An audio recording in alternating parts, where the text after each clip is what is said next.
இப்ப புகாரி முஸ்லீம்லாம் இதை நம்பினார்கள் என்று நீங்கள் சொல்வதாக இருந்தால் அதுல அவங்களுடைய நிலைமை என்னன்னு கேட்கிறதா இருந்தா இது யாருடைய கேள்வி? ஃபிரௌன் கேட்ட கேள்வி. இது ஃபிரௌன் தான் இப்படி கேட்டான். மூசா நபியை பார்த்து கேட்டானா இல்லையா? ஃபிரௌன் மூசாவே என்ன இந்த மாதிரி அல்லாஹ்வுக்கு இணை இருப்பிச்சா நரகம்னு சொல்ற, அப்ப என்னுடைய மூதாதையருடைய நிலைமையெல்லாம் என்ன என்று கேட்டானா இல்லையா?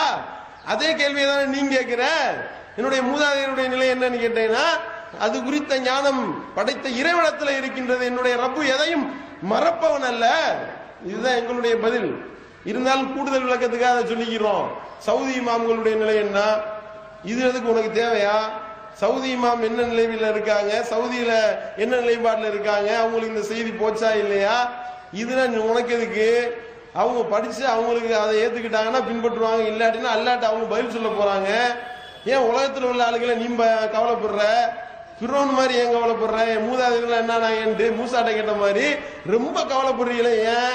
இதைத்தான் நாங்க கேட்கிறோம்.